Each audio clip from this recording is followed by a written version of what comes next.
Okay. So, your colleagues have made it known to me that I skipped sessions and I shouldn't have. So, given that assignment 3 is primarily concerned with sessions, I'm going to cover sessions now. And then we will move on to polishing off the database. I think database security we also need to cover, right? So, yeah. So we'll do that then. That is true, right? I didn't cover sessions, did I? I think just a little. I remember you introducing the super global, but not much else. I think we had like. I don't remember it at all. I remember it. We did cookies, yeah. Oh, yeah, maybe that was the Cookies and then yeah. written database. Yeah. I think that was it. I just remember that the book was a super They global. looked on YouTube too, they didn't have any for sessions. I must for the other But section. you were sick, so. Oh yeah, that would be it. That would be it. I apologize. We'll cover it now before the assignment is due. All right. The assignment's due next. Yes, which means we're covering it before the assignment is due. That's fair. Yeah. Logic. Sure. So, I probably covered like the first couple of paragraphs and then it was time for the class to be over or something. So,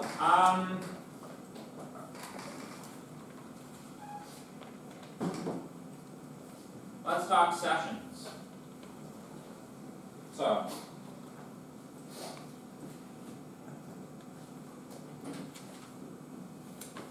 So what is a session? A session is PHP's automated mechanism for managing the sorts of things that we were trying to do with cookies when we were talking about cookies. So what a session does is it issues a cookie with a unique identification code to the client, and anytime the client sends that cookie along with a request packet, the PHP script that is receiving the request knows to look up session data according to the session number which the client is given. Does that make sense so far? So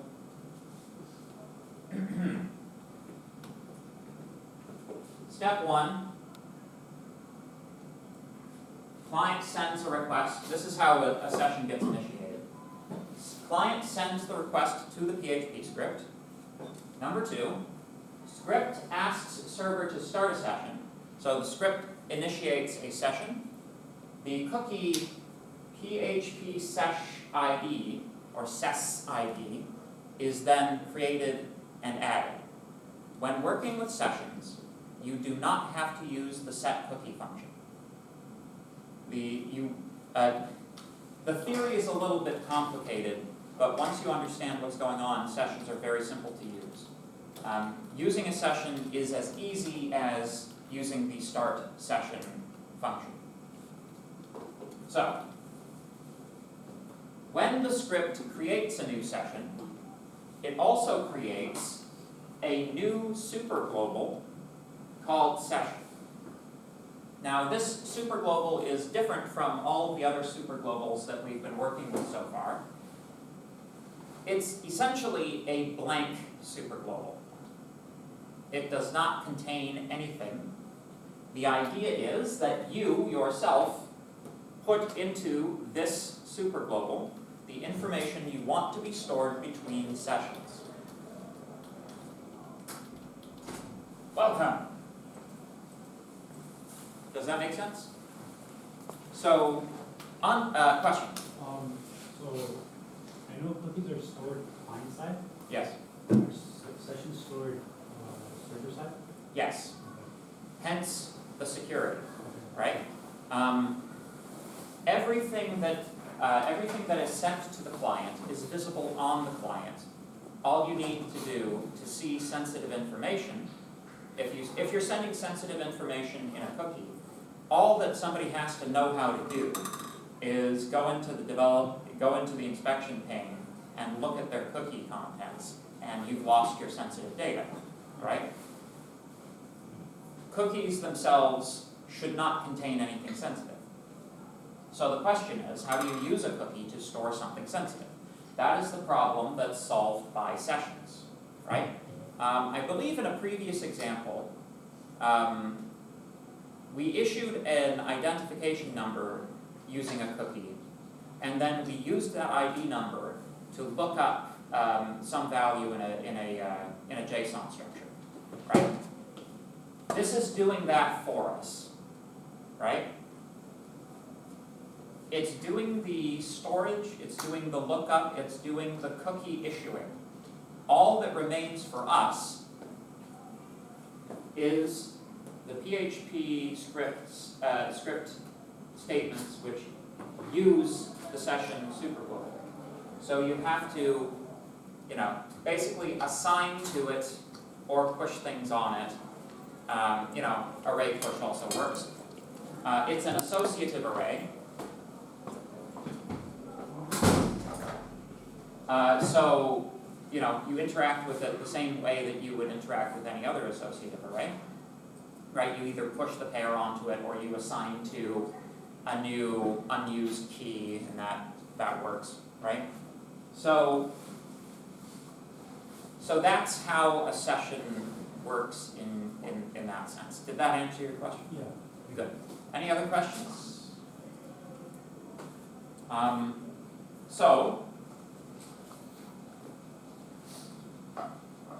So basically how it works, the script sends the response and includes the session cookie in the response. That cookie is, of course, stored on the client.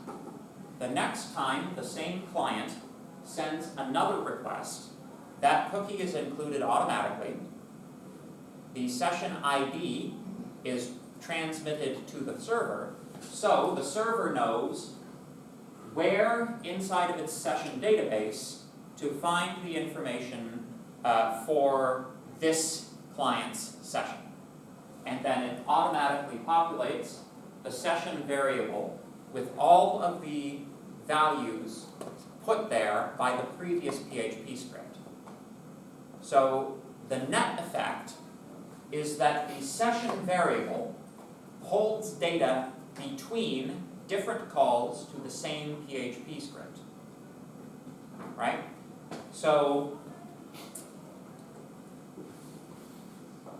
the session superglobal lives up to the name superglobal in a much more literal sense than other ones we've been using, right? The data in the session superglobal is global across all calls to this PHP script, right?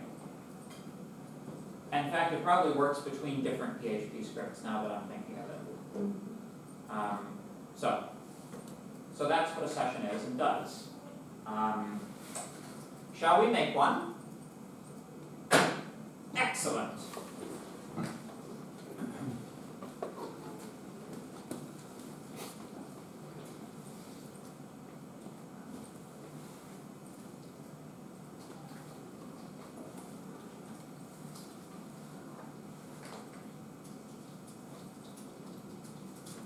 You will want to start up XAMPP.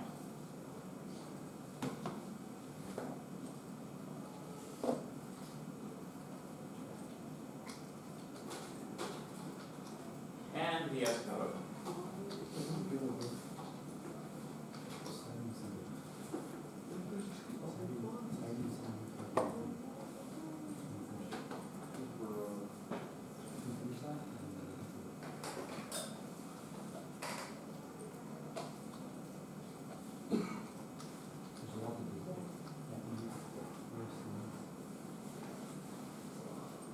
Isn't it annoying how, like, if you request more than one program be opened using this thing, it only opens the last one you requested?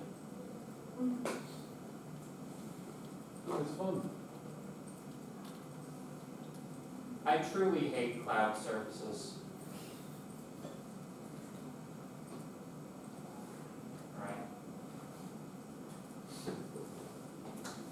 So,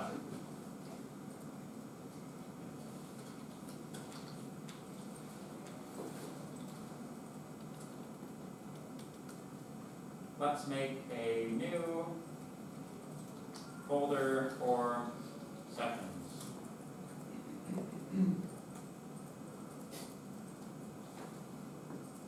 Open that on VS Code folder. I trust myself, yes, thank you. Good. So, let's do something relatively simple.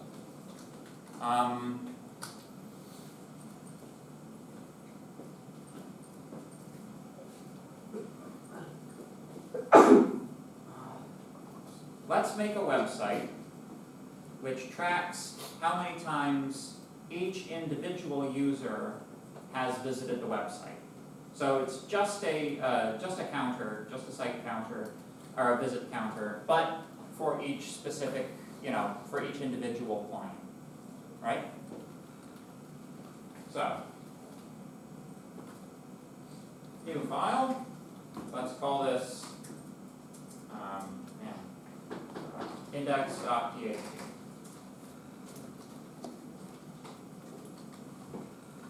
we go.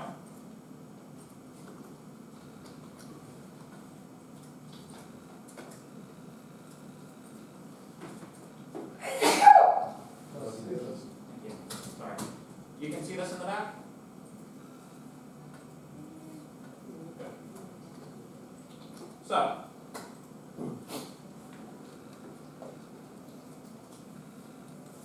when you are creating sessions for, basically any real service, there will be some kind of validation step prior to establishing the session to determine that the user is, an authenticated user. That is to say, there should be some kind of a login check, some kind of login database. You start your session after someone has been successfully logged in, right? That being said, in this case, we'll skip all of that as that's work. Let's just talk about the session itself.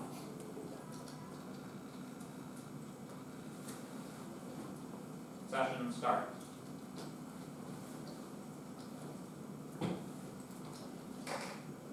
When creating a new session, because of the particular way that sessions work and the structure of the packet that's being sent, the session start command must occur as the very first thing that is output into the response packet. So basically, you're not allowed to echo anything before you start the session. Aside from that, it's really quite simple to use. So,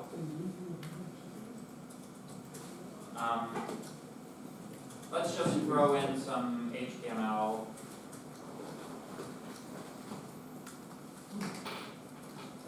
Can I use the bang? Maybe we can use the shebang. Yeah, there we go.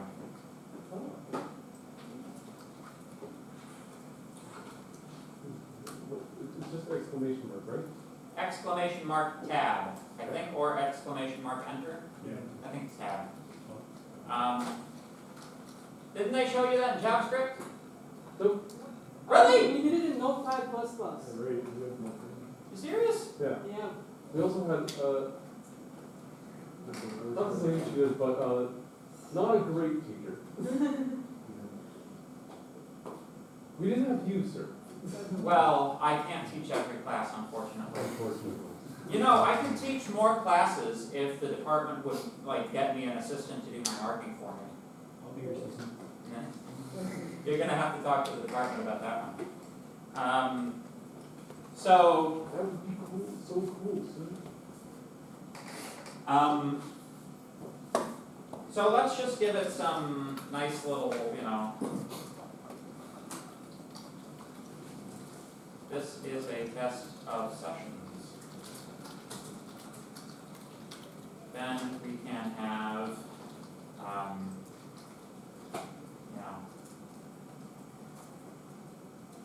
let's say, just for the sake, just temporarily, visits is equal to 1, default 1. Then, paragraph and paragraph. You have visited the site. Visits times. Something very simple, right?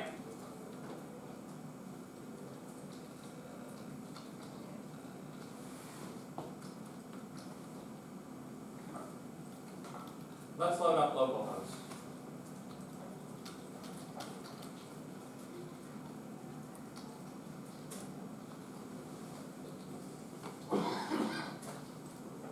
There we go. Test of sessions, we have visited 1 time.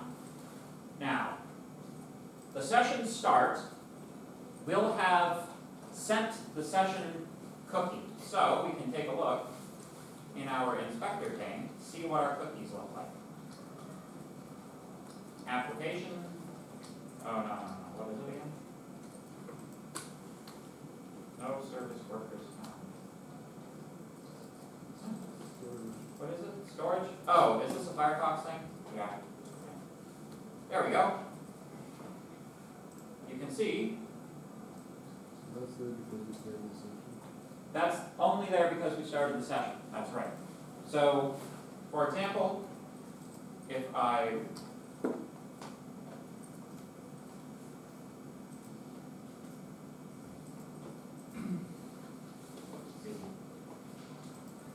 session, delete my cookies. Incidentally, if you want to delete your cookies, I don't recommend doing it manually. There's Chrome extensions on the Chrome extensions site that will do that for you. Actually, you don't need an extension for that, right? You can just delete cookie data. Yeah. So if we comment out session start, obviously no cookie is produced. Uncommenting session start, we now have the session cookie, right? It issues a unique identification number. This identification number is not something we have to worry about at all. We don't have to worry about parsing it or plugging it into anything at all, because session start is also session continue. There's a reason for this. The PHP script has to assume that even previously issued session cookies may or may not come through, right? That if the session cookie is deleted, that will break the session, right? But the PHP script must be written assuming no session is there, right? That's why session start both creates a new session and continues an existing one. So, once session start has been called, we now have access to the session variable. Session super global. Just for the sake of interest, let's see if they are dumping any nice goodies in there for us.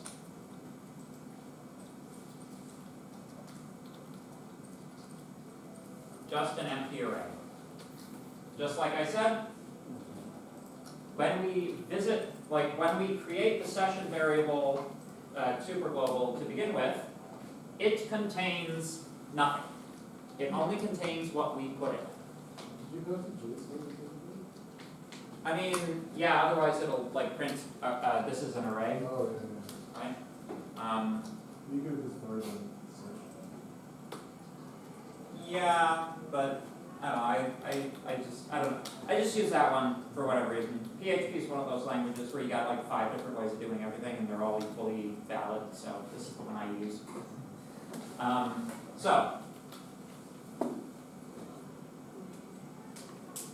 rather than storing our visits inside of a local variable, local to this PHP script, we may now store it inside of our session variable.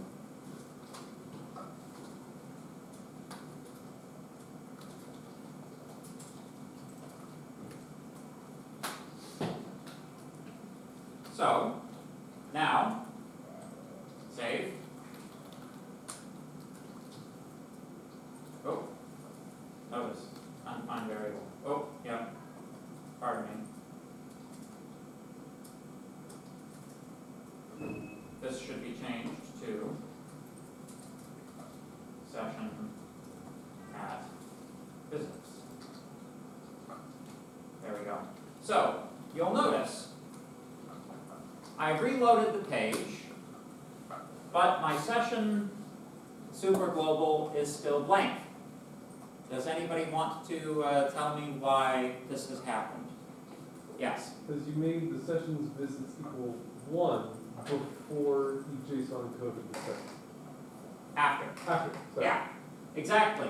I'm setting it to 1 after I'm sending the state of the session to the client. Yes? What happens if you reload it again? Now we have data. Right? So,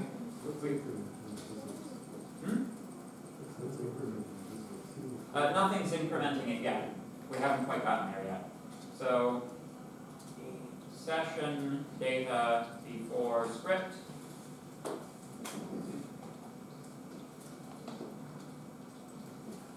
There we go. And I'm just going to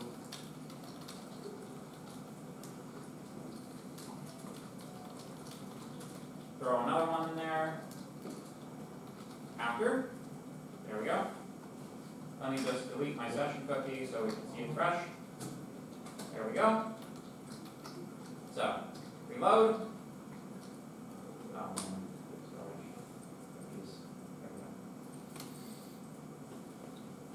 So, session data before script executes, emptiness, session data after script executes, just visits. Right? We can store any number of variables inside of the session superglobal.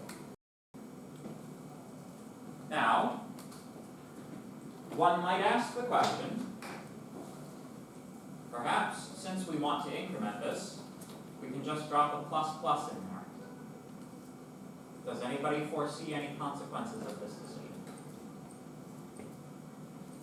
It's on top. Like it's not, doesn't have anything initializes? That's right. Well, at the moment, this guy has the cookie and the data is initialized. It would work now, right? But if you do a like when you do a delete or something, it won't work, right? Right. So, if we delete our cookie,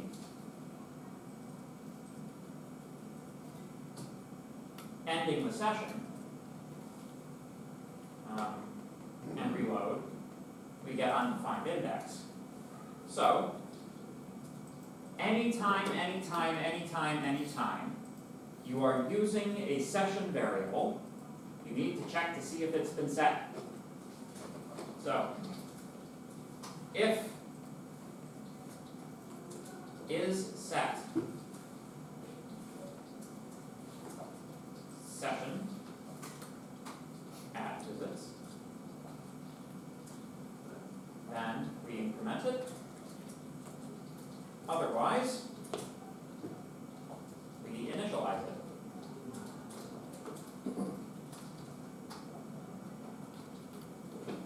Right? Very simple.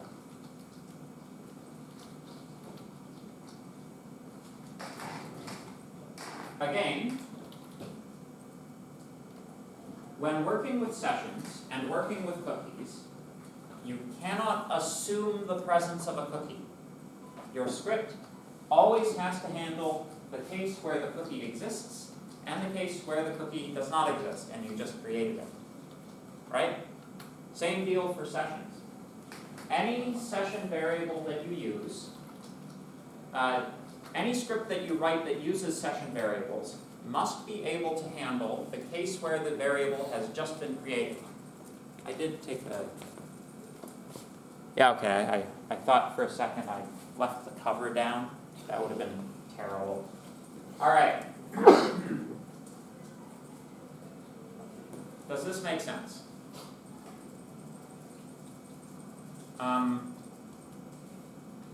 Good.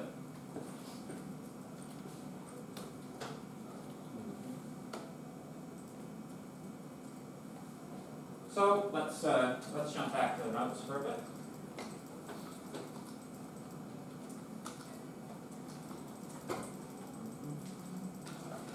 So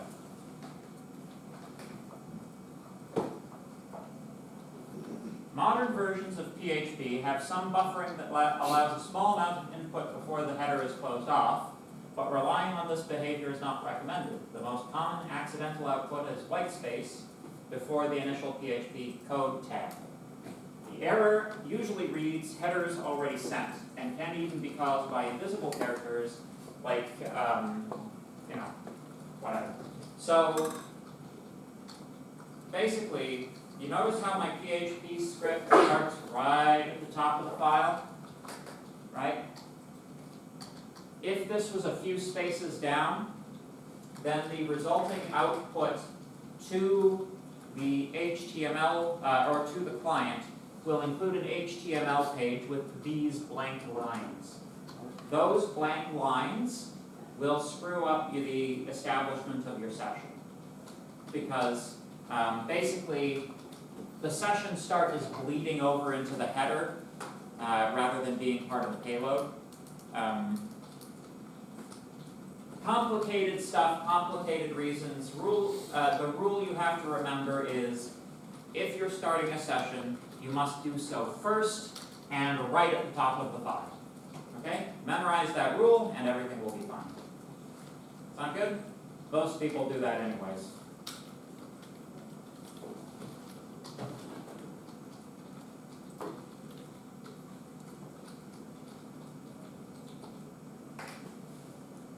So, there are a number of things which break sessions. Deleting the session cookie obviously breaks the session, right? Depending on the cookie, and depending on the browser and the cookie, sometimes the browser will delete the cookie when the browser is closed, sometimes it will when a tab is closed, sometimes not, When the browser decides to delete that cookie that's going to vary by browser. So in Firefox, if I copy this URL, visit some other page, google.ca, and Google cute kittens. There you go, cute kittens. And then I wish to return to my page. You'll notice that the session is still live, right? So in Firefox, that session cookie does not go away when you close the tab. If, however, I close the entire browser, do my taxes, then come back. What an adult thing to say there. I go into my taxes. Yeah. I only ever do my taxes. Oh man. And then I try to load the page again and it doesn't work, so I go back and I apply for a car loan or something. There we go. You can see closing the browser has broken the session, right? When the browser was closed, the PHP sesh ID cookie was deleted. Therefore, when we start up again, we start with a fresh session. Make sense? Question? Game session or put my games Because we played it, I didn't. Yeah, it might be, yeah. So the session cookie will be, unless you restrict it further, and you can, obviously there are lots of options you can set for these things, right? But in general, the session cookie will apply to a domain the same way that any other cookie does. So, yeah, if you're, if you've got both of these on the same, if they're both on XAMPP and localhost, then it's very likely your session ID, your session cookie from your assignment 3 is being picked up by this PHP script here. You can find that out by echoing the contents of your session superglobal. You can see what data happens to be stored there. Does this make sense? Good.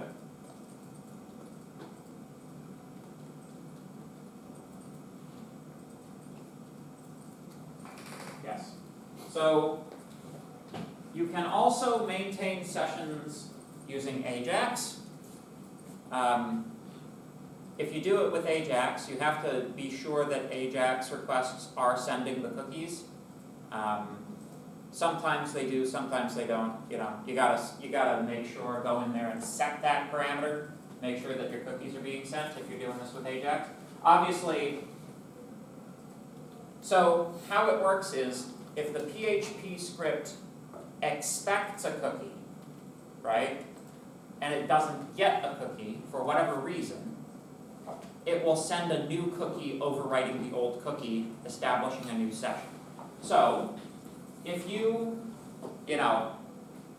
if cookies had been sent using the normal means, just clicking links or something like that, and then an Ajax request comes along that does not contain that cookie because it didn't send cookies, PHP is only going to see a request that doesn't have a cookie attached, right? It's going to see a request that has no PHP session attached, so it's going to start a new one, send that new cookie, and your previous session data will be lost.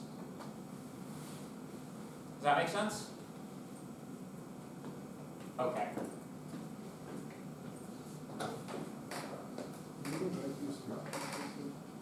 Absolutely.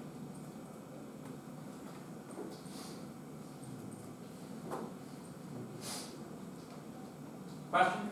Would there be any reason why you would have like a PHP, like that whole script, if you put it inside of the HTML body or anything, would that, like it works?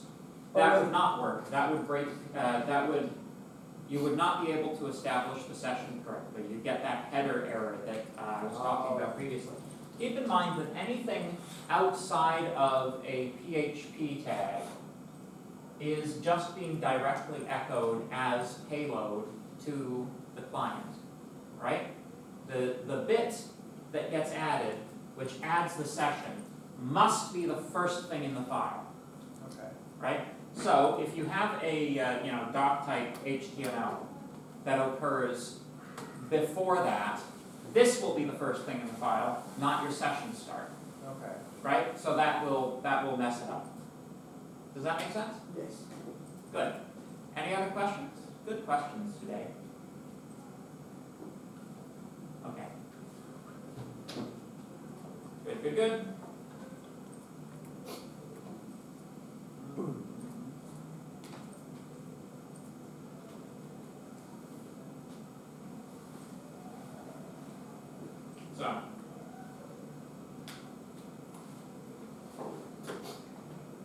So a few notes on where session data is stored.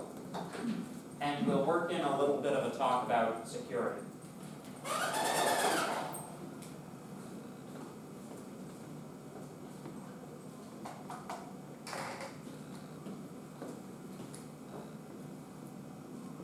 So, the process for establishing a session goes like this. We've got our client.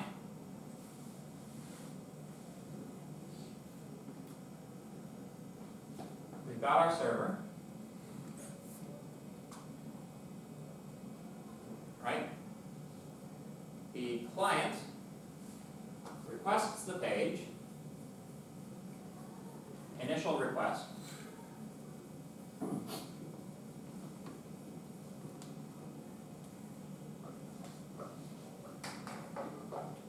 PHP, or then the server communicates with a database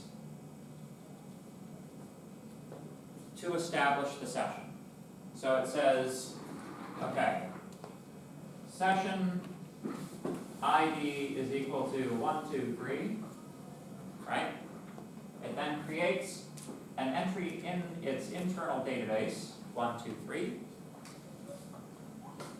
currently connected to nothing, right?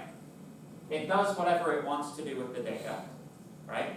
So in this case, we get visits gets 1, right? Then it sends its response,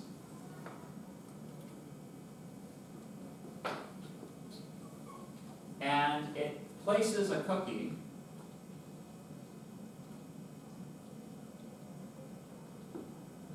with its identification number on the client. So far, so good? Next, here we are.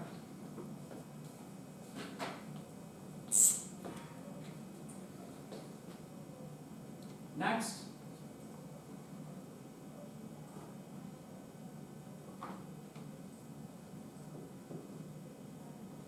the client makes another request for the server. This request includes the cookie data, right? The server uses the cookie value to look up where in the database the values should be found. It then takes the associated data, imports it as session, and then you have access to it in PHP.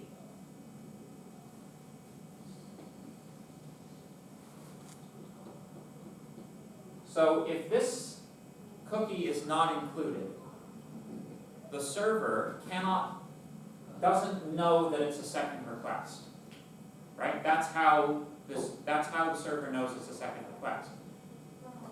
Without the cookie, it assumes everything is an initial request, right? So if the cookie gets deleted by you or the browser, or it gets timed out or anything like that, I believe the default timeout on the session cookie is 24 minutes or 21 minutes or something like that. If there's no cookie, it treats it as the initial response, the initial request. But if there is a cookie, and that cookie corresponds to something in the database, it pulls that data out that it stored previously. Does that make sense? So here's a question then.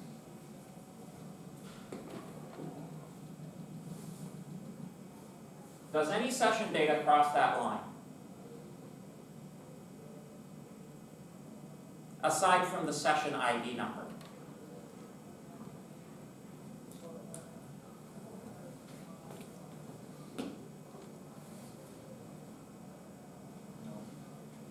Correct. Oh, I was gonna say, it's not sending a second response, so. Oh, yeah, well, pardon me, yeah, it will. Yeah, I missed that.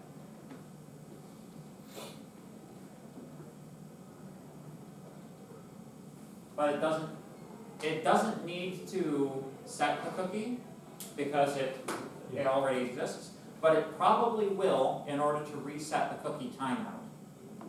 So, aside from the data being sent in the session cookie, does any data have to cross this line? Not unless we choose for it to, right? We are allowed, in our example we were doing on the Computron, we were sending data that was stored in the session. We were sending the number of visits, right? There is no actual requirement that any of the session data be sent to the client. It can be strictly internal to the server. So,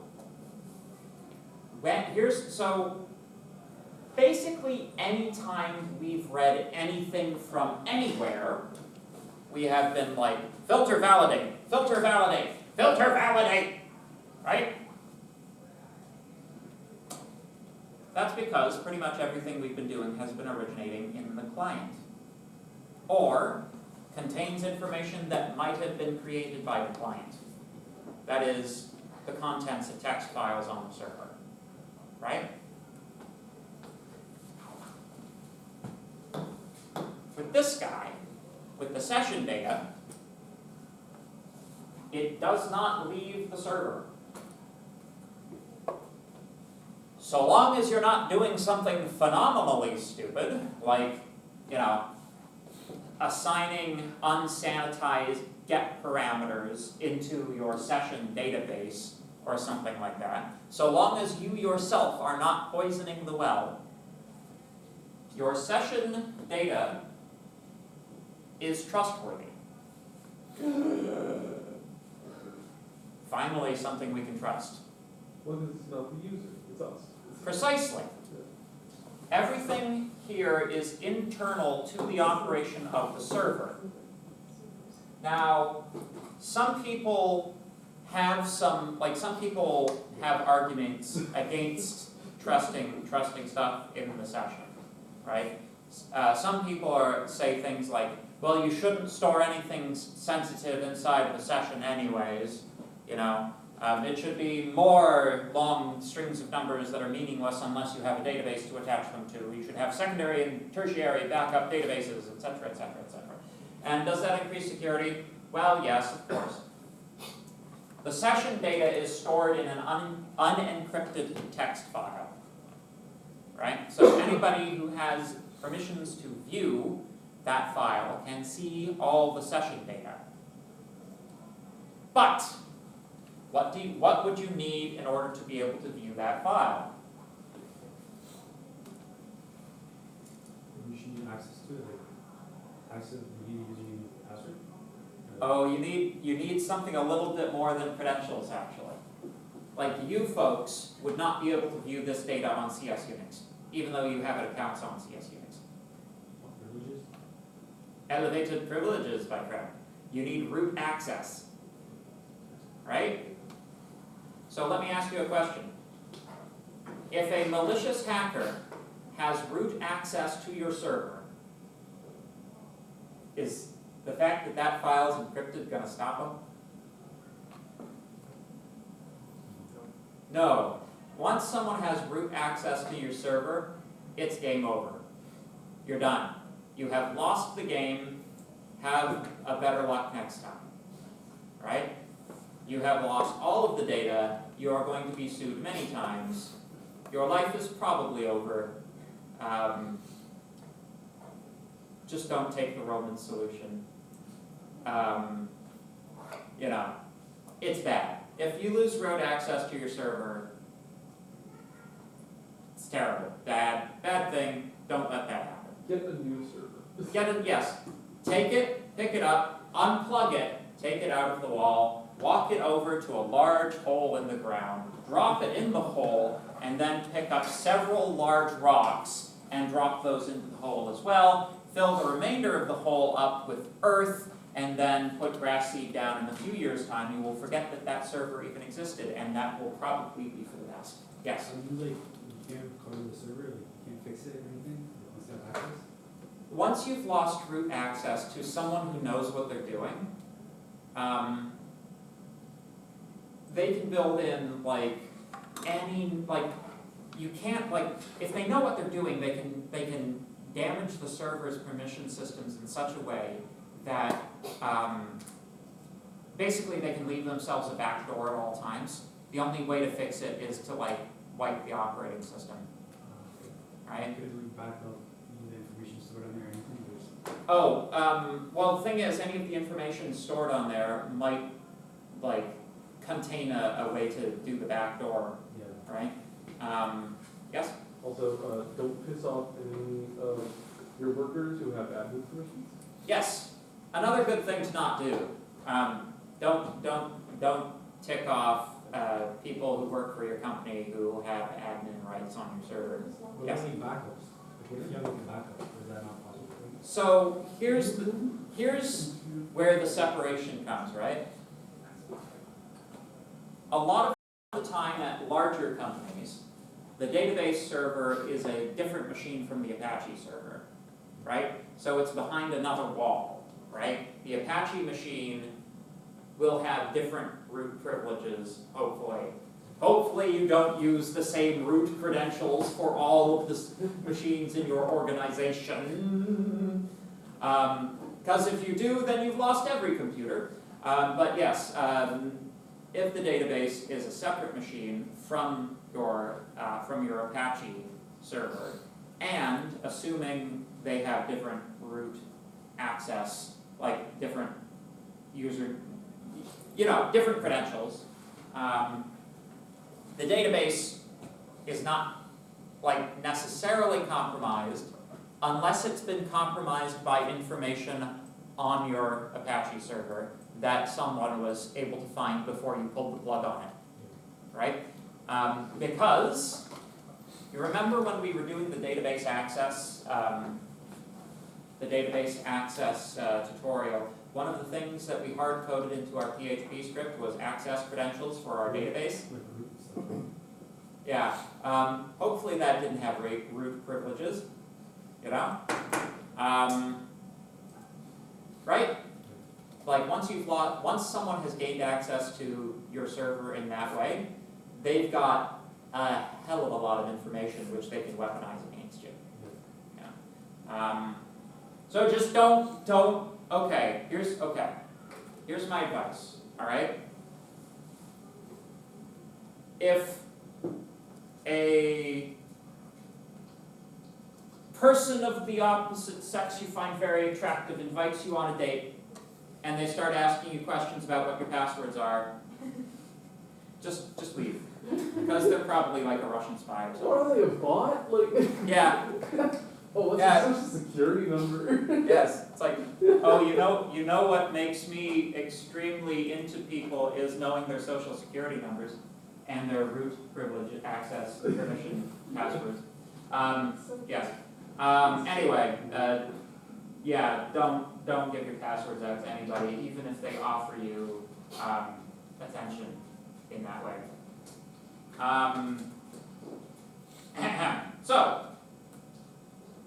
So let's talk about sessions. So on the server side, session cookie, like sessions and the data stored in the database, that's pretty secure.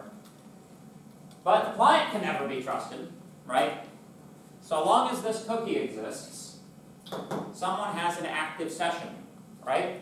If the the question is, what do they have access to? Are you a bank? Does the session cookie mean that this is like your account information stored in here? Probably, right? So, it is important to be able to end sessions as well. There are two ways of doing this. The first is to simply wipe all of the data in the sessions database, right? You can just erase this. That's one way of doing it. The other way is to end the session using the proper command in PHP, which actually, it's the difference between blowing out this data that it's associated with and blowing out the entire entry in the database, right? You can't actually remove the cookie from the client, but you can make it so the cookie doesn't connect to anything in your database.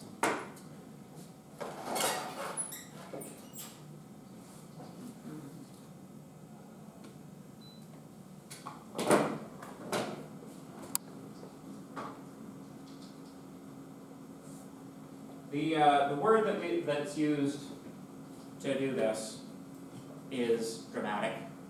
No. It is session destroy. So you destroy a session.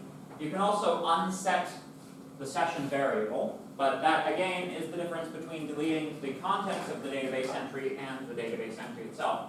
So, you know how on your bank, when you log out of your online, or when you're on your online banking, and there's a big log out button, and it's always like, always log out of these, always log out of these, do not log out, you must log out. The reason is, if you don't log out, then you're waiting for your session cookie to expire naturally, which it will, but, you know, in about half an hour, and until that happens, you know, anybody who might have access to your machine can get an active session on your bank, right? If you recall, the XSS attack example that we did, you know, some weeks ago in class, where we went through the scenario including Mallory and the dirty link. If you remember, the entire purpose of that attack was to steal the session cookie, right? Steal the contents of the session cookie. Obviously, there are things you can do to avoid this, right? If somebody is logging into, you know, if someone is logged into, you know, has a session active between two different computers, obviously, you know, that's probably wrong. Thing is though, you can't really use IP addresses anymore to be able to tell if someone's on the same computer or not. Most of the internet right now is on phones, right? And the thing which is true about phones is that they are constantly swapping between different wireless networks, different access points, and cellular data service, right?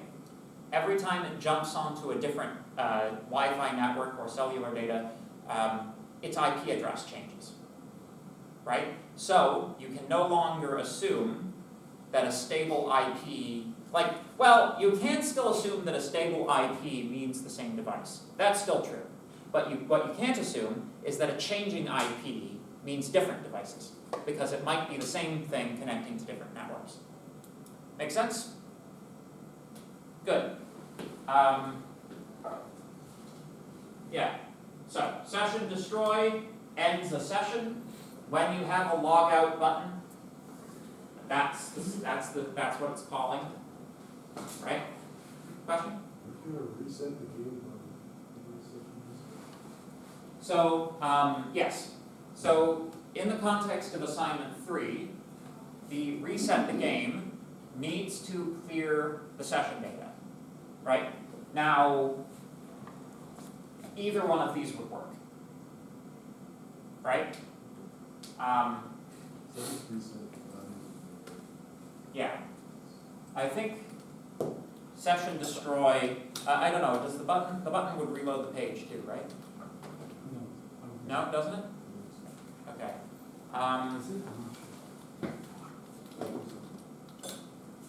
Yeah, there's like a couple of different ways. It's like reset. Technically, it would be destroy and then recreate. In theory, you could get to the same place just by overwriting each of the session variables with the initial default values, right? Which is probably the approach that most people take. This is probably overkill because then you have to restart the session. So, you know, yeah. Reset Refresh. It doesn't refresh? Okay. So I would tend to use session unset then and then repopulate the array.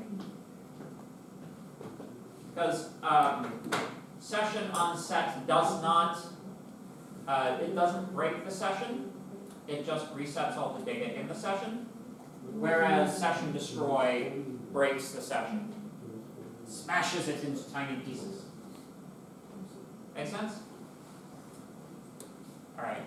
Question? Sometimes when you're on a website,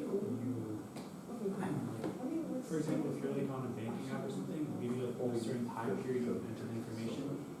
Would that be like, is it always like a set timer? Is there a way to like change it, like set the timer and like the time this reaches the session destroyed? Yeah, session duration is one of the Just give me a second. Session, start.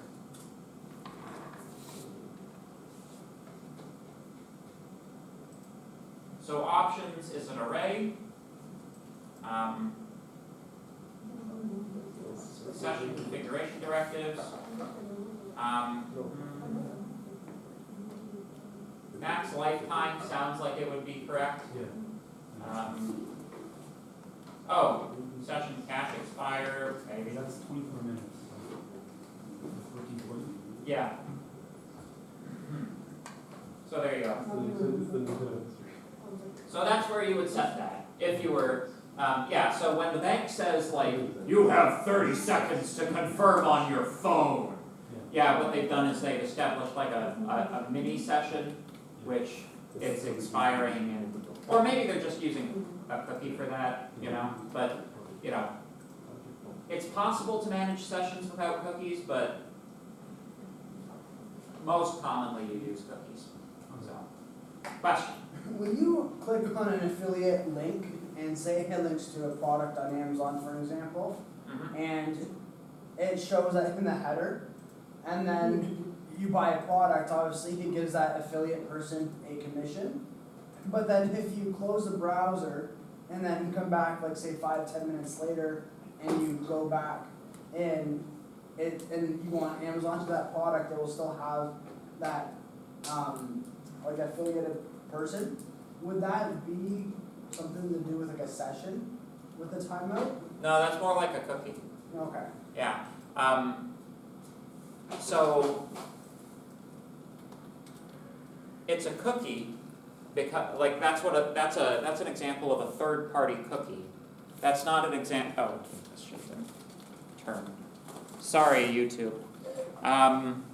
That's an example of a third-party cookie rather than a session. A thing that's extremely important about sessions, they don't work if you're swapping between different servers, right? There's no central coordination between individual servers that, you know, well, I mean, to an extent there might be, but it'll be like geographically constrained so that, you know, if you start a session in Ontario, it's unlikely for you to wish to continue that session in Singapore, right? So, like, to a certain extent, you know, geographically, these things are restricted. But, yeah, so when you click on the affiliate link and it takes you to Amazon, if the affiliate started a session, that session does not belong to Amazon, right? That Amazon wouldn't know what to do with the session ID if it was sent, right? And the session IDs tend to be restricted by domain, right? So not a session, third-party cookie. Okay. Make sense? Makes sense. Yeah. Yeah. Sessions are really for people interacting with you, you know? Okay. Yeah. Good question, though. Any other questions?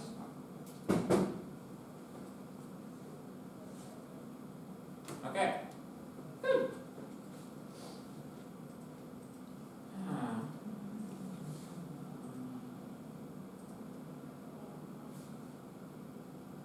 Good. And there's also this short discussion of security topics, but we've kind of already. Okay, I'll go through quickly, see if we missed anything. Anything important? So let's imagine you have a lot of online banking to do, right? Let's say you take like 2 hours to do all of your online banking and you have an active session that entire time. The shorter the session is, the more secure it is. The less time that cookie is live and active, the better. So, a thing that's often done, every so often, the session has its you can manually, in PHP you can regenerate the session ID, right? Basically it just changes the associated ID in the database and sets the PHP session cookie to the new ID. Reasonably simple operation. It increases security because if someone stole your session cookie 30 seconds ago, it's no longer valid, right? So long as the new cookie is issued to you and not them, right? But if it was issued to them and not you, your session would be invalid, which means that you would probably detect a problem and you'd call customer service or something. It's like, I was logged out, or you'd try to log back in again. That would reestablish the session cookie. And remember, by stealing a session cookie, you're not actually stealing the user credentials, right?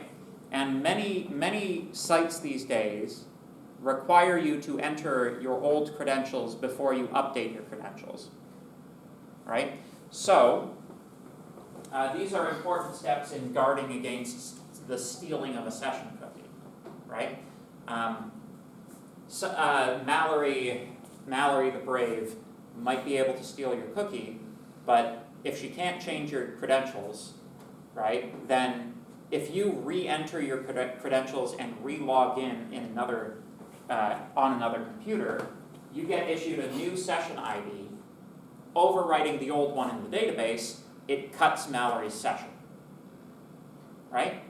So session ID regeneration reasonably frequently, good for security. Good? I mean, that makes a certain amount of sense, right? So, short list of best practices. 1, only store necessary data in sessions. Don't just, use them for frivolous things, Probably the correct thing to do with a session is to hook it up to a secondary database, right? Store another meaningless encrypted number inside of your session data that has to be, you need credentials that aren't available to an attacker in order to make any sense of that data, right? Sanitize and validate user input before using it in session variables. Always sanitize everything. 3, regularly clean up expired sessions using session garbage collection and session destroy. So don't just leave a session hanging, right? Destroy them when you're finished with them. Implement proper logout procedures to clear session data. That is, have a logout button in the first place, right? 5, monitor the session for irregularities. Make sense? Have we had about as much sessions as we can tolerate? Has this been helpful for the assignment? Hopefully. I'm seeing people nod, so I'm happy. Okay. I'm sorry that I initially skipped over this topic. This was in the week that I was sick, and yes? Also in assignment 3, it says, in the general thing, it says you're supposed to use, sessions, right? But in question 1 description, it doesn't say use sessions, it does in question 2. And it doesn't, make it, obvious that you're supposed to use sessions in question 1. Or even question 2 for, it really just states it in one, sentence, and it's kind of it's obvious that this assignment was meant to be 4 sessions, right? Yes. But you didn't feel that way when you read it. And then you start working on how am I supposed to make it work without sessions? So, you're making multiple calls to a PHP script with these, Yeah. right? You need to store data between calls to the PHP script, Yeah. right? Do not use file IO, use a session, Yeah. basically. Yeah. That's, We'll be checking for it, yeah. yeah. No, I know. I'm saying I agree though, it's like, it was not very clear on what it wanted. Yeah. At least to me, it wasn't. Especially for question 1. Question 2 is decent, but. I'm not sure that the problems, I'm not sure that either Nim or Hangman scream session to me, Yeah. but When I look at it now, it makes sense. When I was working on it, I was I didn't really know how to implement it without using sessions. If it's not sessions, then yeah. you Yeah, I agree, it's not like, you could easily solve these problems in any number of ways.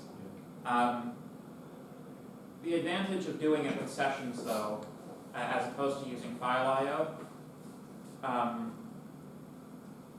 anybody who logs into your page can play a game of Hangman without affecting anyone else's game of Hangman, Yeah. right? I think, So it really only like shows up in a multi-user environment, and you are obviously a single user, so, yeah. Your feedback has been noted though. Anybody else? Anybody else have feedback about the course, flattering or unflattering? There is going to be an assignment for.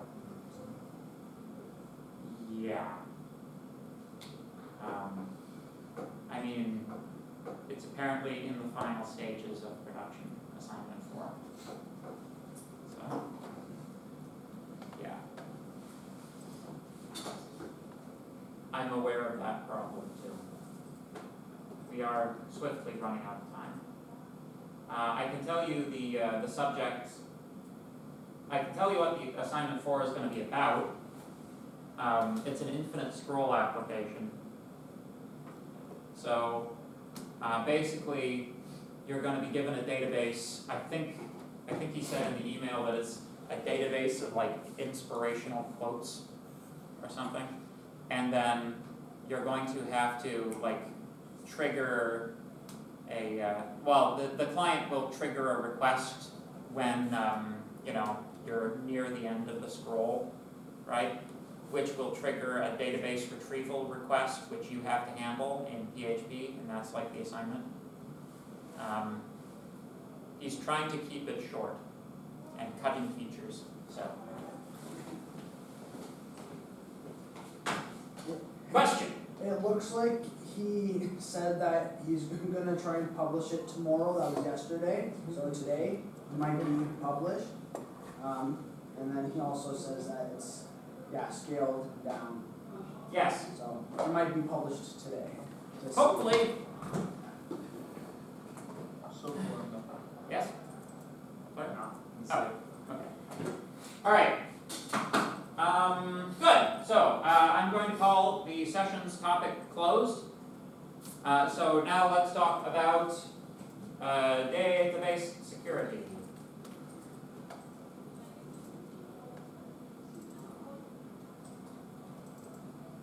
Oh, pages. What am I doing? I'm running late. All right.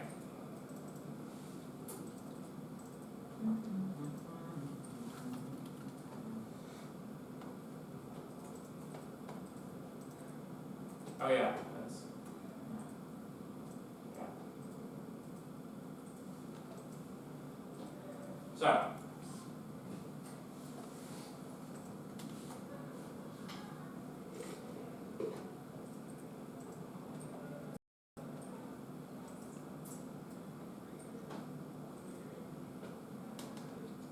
So if I remember correctly, I left you last week with a brief description of what hashing was, right? Last time we were talking about databasing. We were talking about password hashing and hashing and salting. So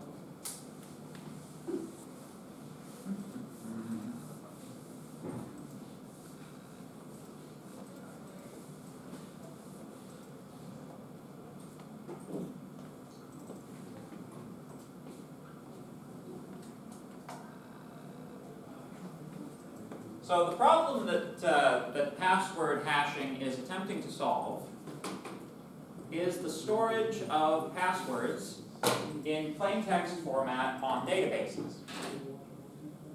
Anybody who cracks the database will be able to view the passwords.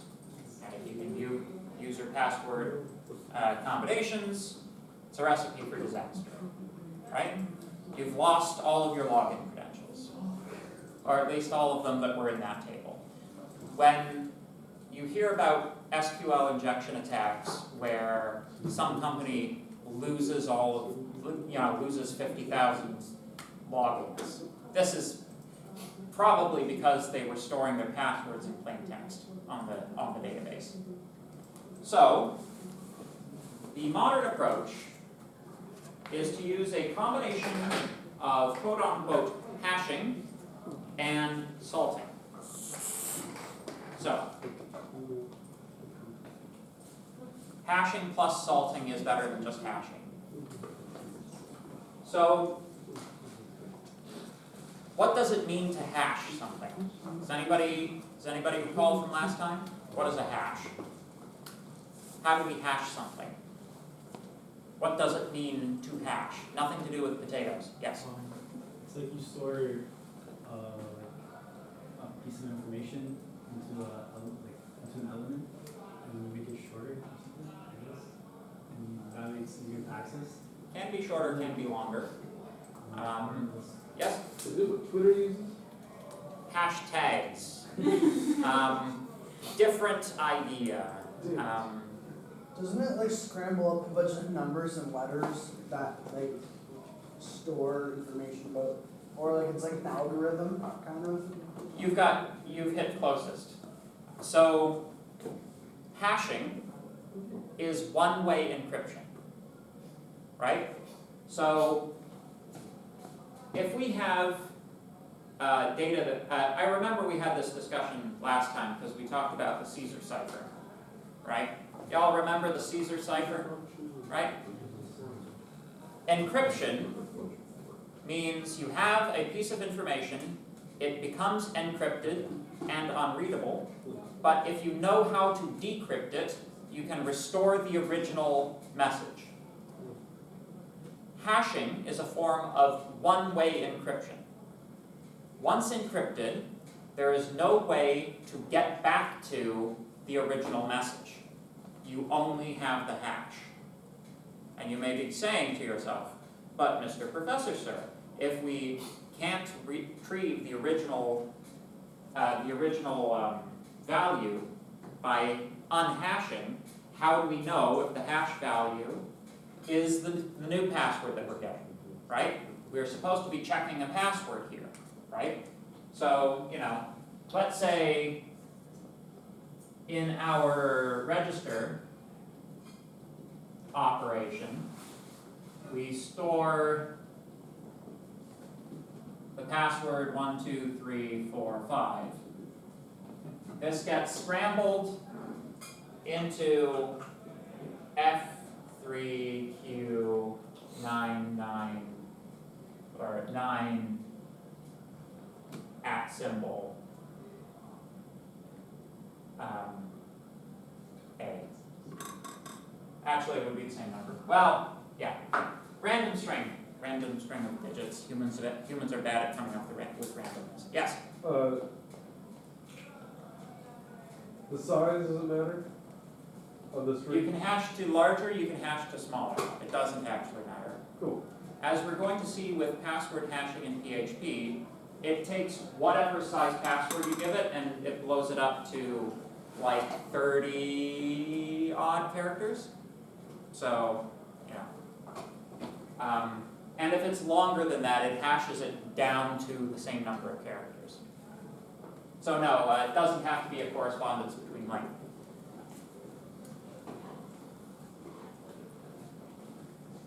If we then log in, storing 1, 2, 3, 4, 5, how do we know that this password matches this hash? We use a key. I don't know, that's not what this is. You would hash that and then compare the values? Precisely so. You just perform the hash twice. If it hashes to the same value, it was the same password. Yes? So how does it have to be like name or secure? Like, I don't know. It means that this is never stored permanently. Right? It originates in the client. Once it's passed to the server, it's gone from the client. Once your Apache server hashes it and checks it with the database, it doesn't store it permanently either. Your password in raw text form does not exist in any memory system and therefore cannot be removed and used. Does that make sense? Yeah. Yeah. However, everything depends on these arrows. If you know the hashing algorithm, then you can, the way that hashing works, the reason that it's not repeatable is that many things will hash to the same value, right? So, for example, if I have this hash value, basically it's like your space of possible passwords is larger than your space of hashes. So basically you might have 4 different passwords all hashed to the same value, right? You could use something like a commonly used password, like password, right, in order to determine things about the hashing algorithm. And you might even, knowing the hash, like if you know the hashing algorithm and you know a hash code, you can reconstruct the set of things that hash to it, but you can't tell which of those the password was. But to some extent it doesn't matter because you're going to be hashing them up. They'll all hash to the same thing anyway, so you're checking the hash. So, if the knowledge about your hashing algorithm gets out, it's problematic. Question? Every time you log in, is it a different hash number? No. Hash algorithm? The whole point is that it always hashes to the same value each time. So then with that, is it possible to log in with that hash code? That wouldn't work. No. See, if you put this hash code in to the input of the process, it would hash to something else, Oh, okay. right? Good questions though. Did you have a follow-up? No, that was it. Okay. So, this is better, but still not great. Hashing this protects you if the database is cracked, but it does not protect you significantly from kind of like the brute force front door attack, right? What does protect you from this is password salting. So, this is what a password salt is, all right? You take your password and you add, so this is salting. You take your password, say 1, 2, 3, 4, 5, and to the end of it, you add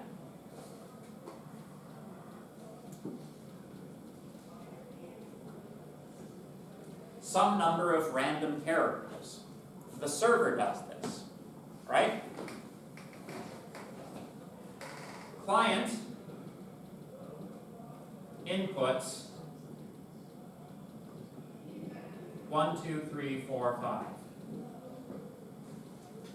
The server generates a random salt, adds it to the password prior to hashing it. It then hashes it, and it hashes it to, the way that it works is it gives you like a very long one when you've salted it. Part of this code, part of this result is the hash value, and part of it is the salt that was added. The salt, you need to know the salt in order to be able to compare another password to this, right? You need to be able to reconstruct the hash to know if it's hashing to the same thing. But both the salt and the hash get stored in one number in the database, and it's kind of like not entirely clear where the boundary is between the two of them, which is kind of where the security is. So by doing this thing, the password stored in the database, becomes even less meaningful. And this has the effect of defeating the so-called rainbow table attacks. A rainbow table is a table of common passwords. So if you have a set of common passwords and you see what those common passwords hash to, you can tell a lot about the hashing algorithm, possibly reconstruct it, right? If you add random characters that scramble the hash before you get to the hashing, the rainbow table attack becomes useless, because you're not seeing what the hash of 1, 2, 3, 4, 5 is. You're seeing what the hash is of 1, 2, 3, 4, 5 plus a very good password that's been concatenated to it, right? Does this make sense? So that's what password salting and hashing is all about. I've given you a lot of internal detail here, which is necessary. It's necessary to know to diagnose problems that you might experience while using a password salting hashing algorithm, but in general, like a lot of things in PHP, it comes down to like 2 function calls. There's not a whole lot of behind the scenes work that's required of you on a day-to-day basis, which is one of the reasons PHP is, that's like the goal with the programming language, do all the secure stuff yourself so that the end user programmer of your programming language doesn't have to like re-implement security procedures poorly. So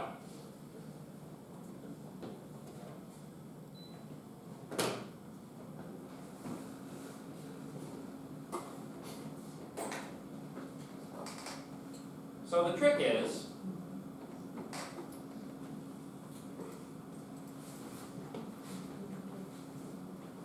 when you are hashing a password, when you retrieve that password from the database, you cannot directly compare, once it's been salted, you can't just rehash it and then compare the 2 hashes, see if the hashes are the same. The salt is actually random each time, right? You have to use the salt that was included in the database, in the information written to the database, to be able to tell if they're hashing to the same part, right? So basically, you retrieve the salt, smack that onto your password, then hash that, then compare that to the rest of the password that was in the database. Yes? Can you choose how many characters you want to add for the salting part? You used to be able to choose a phrase to salt with, actually.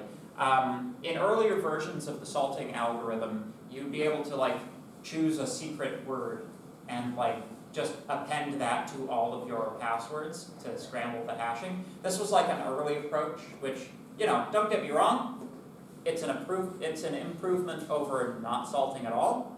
But basically, if anybody finds out what it is.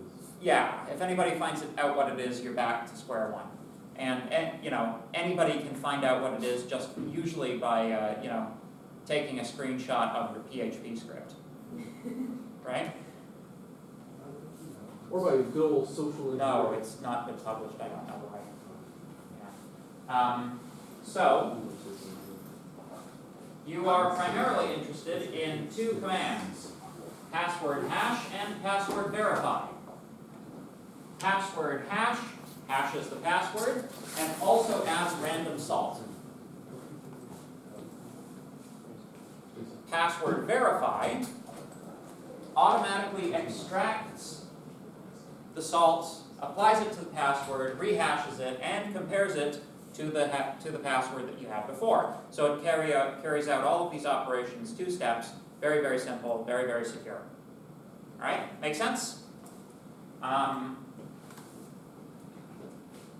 I think that there still, if I was noticing on in htdocs, we still had our code from like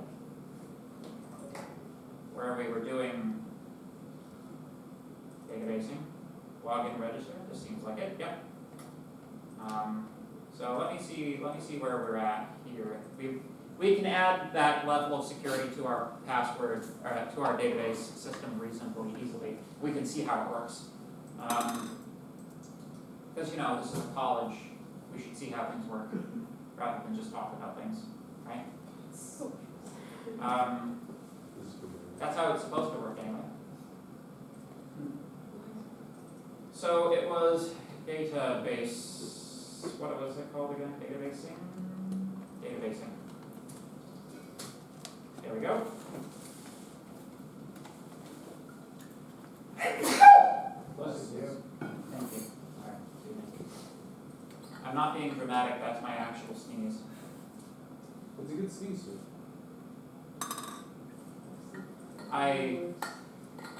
It's simply the sneeze I was born with.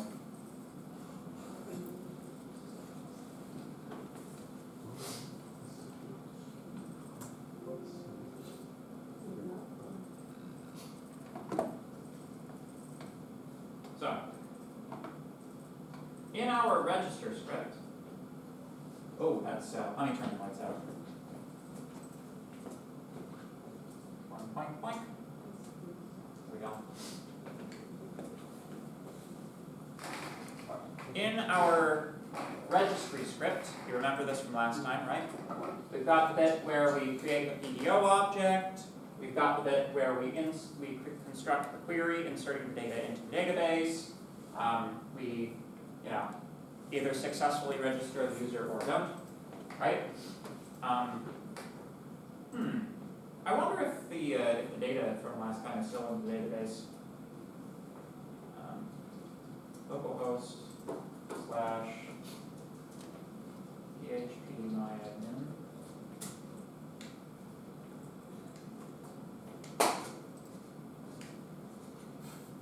Oh, probably not running.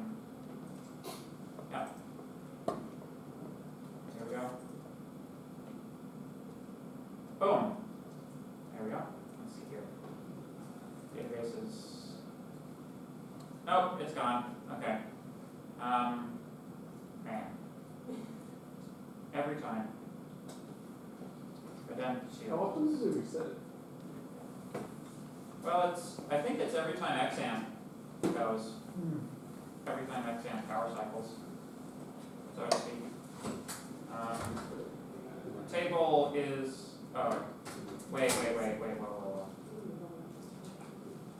I'm doing it wrong.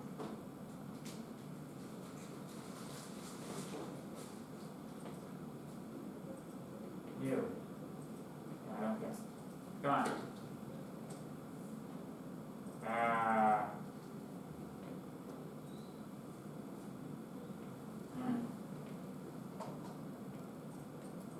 Well, I'll show you in the PHP script anyways.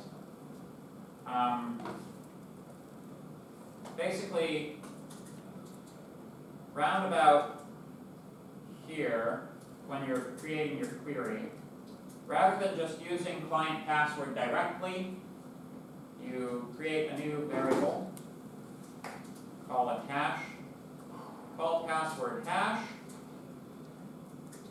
feed it the client password, and then it's required that you specify a hashing algorithm.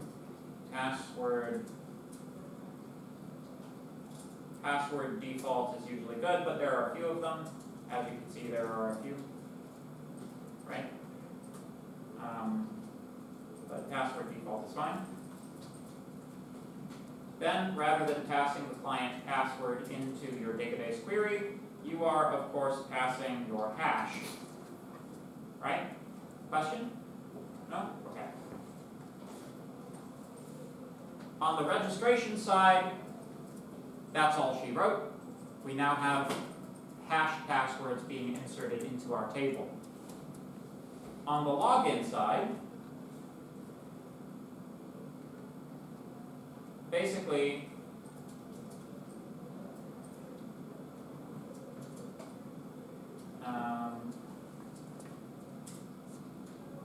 the way that we used to be doing this, right?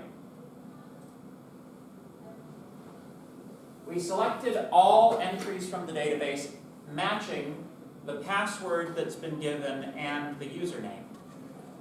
Obviously, this PHP script doesn't know what the hash value in the database is. So this comparison is useless, right? There's no way of correctly performing this with the information we have. So, rather than checking to see if rather than checking the username and password and seeing if we get an entry, we just call up the username, right?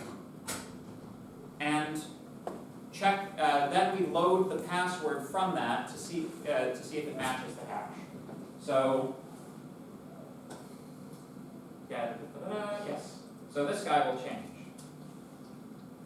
Rather than just seeing if the count of the data is equal 1, we have to see if data at password, which is the hashed value, right? We have to password verify that. Password verify, first we enter the password, which will in this case be client password. Client password, and we are checking that against the password contained in the returned data. And also you remove this from here. You don't send it in the execute. Right? Does that make sense? Sort of? Okay. Let me see if the database has decided to cooperate. No? Yeah.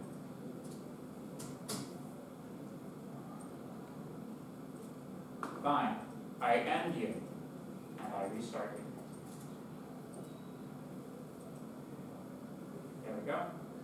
New database, call it more. I had to call it more because that's my thing on CS Unix. New table, credentials. Free. Go. Give it an ID, int, auto incrementing, etc. Username was a varchar 64. Password is varchar 255. Doesn't use all that, but you know. It is recommended in the documentation that you leave 255 characters for hashed passwords in the expectation that in future versions of PHP they may make that larger. So just leave that much. Sound good? Save. There we go. Bing, bang, boom. Currently no data. So let's register a new user. Mr. Krabs 123. Password is money. User successfully registered. There we go. And look at that bad boy. Now, does that look secure or does that look secure? Oh, oh. Try to make some sense of that. Equals money. What? Equals money. Yeah. Where? I just know. Yes. Yeah, this equals money. That's true. Yeah. Diog is Swedish for money. No, it isn't. So, going back to here, right? We can just to prove that this works. Let's say Squidward also wants the password money. There we go.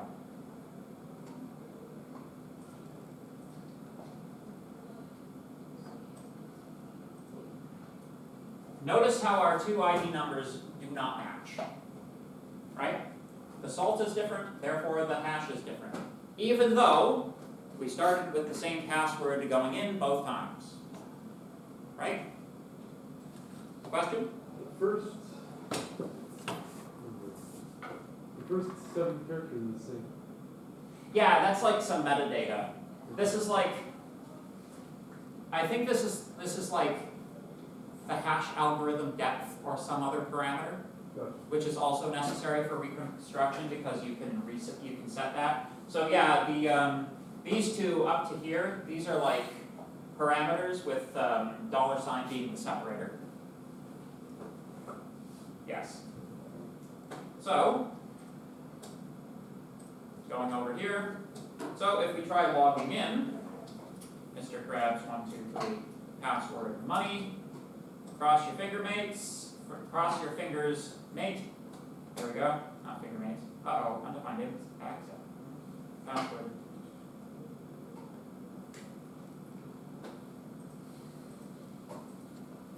This is my problem, though.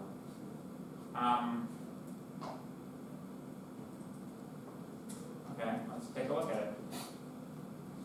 Anytime something tells you it's not what you expected it to be, print it. JSON encode data. Obviously, you would never do this in a real scenario. Do not echo your user's database entries to the client ever, unless for testing purposes in a constrained environment.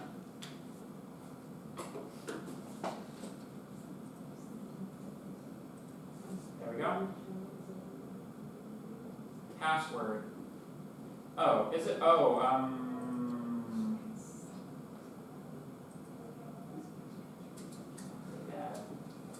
arrow password?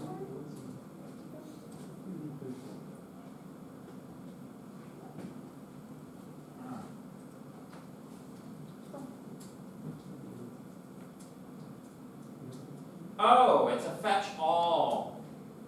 Probably something like that.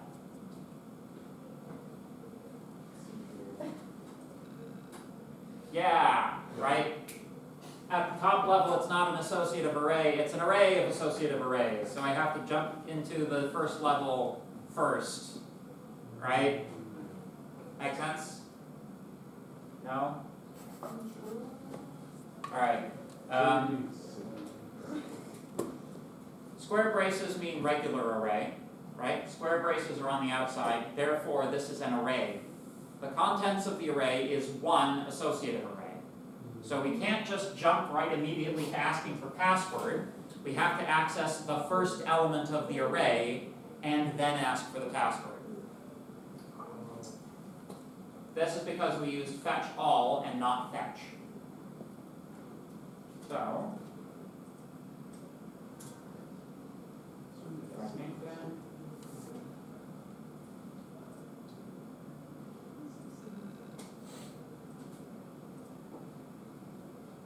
Baha! Login succeeded. Good job. Ba-boom. So there you go. This is actually, thank you. This is slightly easier than what we were doing before, actually, in terms of password verification. The actual password verification step is being handled for us by a lovely function, which is doing it in a much more secure manner than we could ever hope to. So, does that sound good? Any questions? I would say let me check to see if we if there's anything else, but oh yeah. Okay, next time in class, I will show you how to perform an SQL injection attack. Thank you, sir. That's You're very welcome. useful. You allowed to show us that? I mean, in order to understand evil, you must confront it face to face. Makes sense. We don't stay there for too long. So, yes, Stare ye not into the SQL injection attack, lest the SQL injection attack stare back into you. But, you know, how are you to guard against it if you don't know how they work, right? And how do you know you know how they work unless you can do it?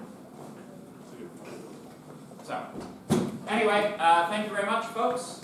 I'll be seeing you on Friday.